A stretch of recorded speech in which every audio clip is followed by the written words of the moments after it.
قربانی کی شرائط کیا ہیں؟ کیا جو لوگ حج پر نہیں گئے کیا ان پر بھی قربانی واجب ہے؟ اور کیا عیب والے جانور جو ہیں کیا ان کی قربانی دی جا سکتی ہے؟ اور کیا ایک جانور میں بہت سارے لوگ شرکت کر کے قربانی کر سکتے ہیں؟ وہ کتنے تک حصے ہونے چاہیے؟ اور اسی حوالے سے بہت سارے سوالات۔ اعوذ باللہ من الشیطان الرجیم، بسم اللہ الرحمن الرحیم، الصلاۃ والسلام علی رسول الکریم والائمۃ الطیبین الطاہرین المعصومین۔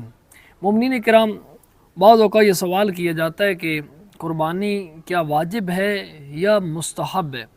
تو سب سے پہلے مومنین کرام، جو لوگ جنہیں پروردگار نے یہ سعادت نصیب کی ہے کہ وہ حج پر ہیں، حج کے دوران قربانی واجب ہے۔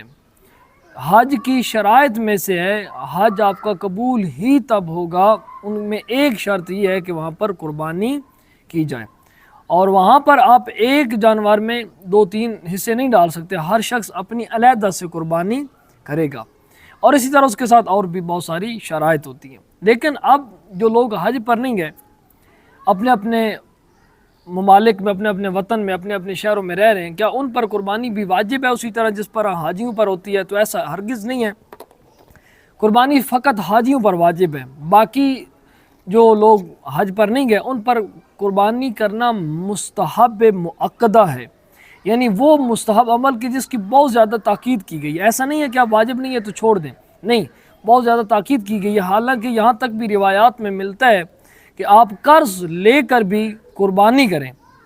اور پھر اب تو یہ ہے کہ ایک چیز یہاں پر میں آپ کی خدمت میں عرض کر دوں کہ نمائش آ گئی ہے، بھائی 3 لاکھ کا جانور لیا ہے تو 4 لاکھ کا، تو 5 لاکھ کا جانور لے کر اب اس کی سیلفی بن رہی ہیں، تو ویڈیو بن رہی ہیں، نمائش کی جا رہی ہے۔ حالانکہ اللہ نے قرآن میں جہاں پر ذکر کیا ہے قربانی کا، وہاں پر یہ کہا ہے کہ تمہارا گوشت اور خون میرے تک نہیں پہنچتا، تمہاری نیت جو ہے وہ مجھ تک پہنچتی ہے۔ ایسا نہیں ہے کہ تم 10 جانوروں کو ذبح کر دو تو ان کا خون کوئی زیادہ ہوگا تو وہ میرے تک اس کا کوئی ثواب نہیں۔ اگر اجر اس نیت کے ساتھ ایک جانور میں 10 لوگ بھی شامل ہو کر نیت کے ساتھ انہوں نے وہ قربانی کی ہے خالصتاً پروردگار کی خاطر، اس میں کوئی نمائش نہیں ہے، تو وہ انشاءاللہ اللہ کی بارگاہ میں قبول ہے۔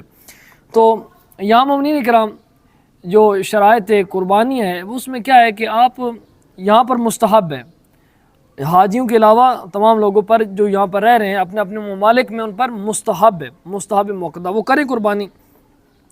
اب دمبے میں وہ حصہ نہیں، وہ کسی اور کو شامل نہیں کر سکتے، یعنی کہ کسی اور پارٹنر کو اس میں شامل کریں۔ آیت اللہ سستانی حفظ اللہ کے نزدیک کچھ روایات انہیں موصول ہوئی ہیں کہ دمبا میں ان کے علاوہ بعض علماء کے نزدیک کر بھی سکتے ہیں، لیکن آیت اللہ سستانی حفظ اللہ کے نزدیک دمبا میں کوئی اور پارٹنر، یعنی گھر والوں کے 10 گھر والے ہیں تو ان کی طرف سے تو ایک دمبا کیا جا سکتا ہے، لیکن کوئی اور شخص اس میں باہر سے آ کر شامل ہو جائے ایسا نہیں ہے۔ بکرا وغیرہ میں آپ شامل ہو سکتے ہیں، گائے، اونٹ، اس کا بھینس، اور بہت سارے اس طرح کے جانور ہیں، ان میں اور لوگ بھی، حتیٰ کہ 70 تک ایک جانور میں لوگ شامل ہو سکتے ہیں۔ تو وہاں پر بے شک آپ کو 1 پائیا یا کلو ایک گوشت آ جائے تو وہ اللہ کی بارگاہ میں آپ نے کوئی گوشت کے لیے تو قربانی نہیں کی، اپنے فریج وغیرہ بھرنے کے لیے تو قربانی نہیں کی، اللہ کی خاطر قربانی کی ہے تو وہ آپ کی درست ہوگی۔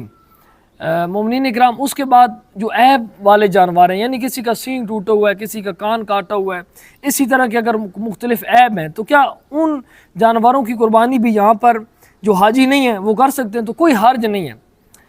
یہ شرائط حاجیوں کے لیے کہ وہاں پر کوئی عیب والا جانور نہ ہو۔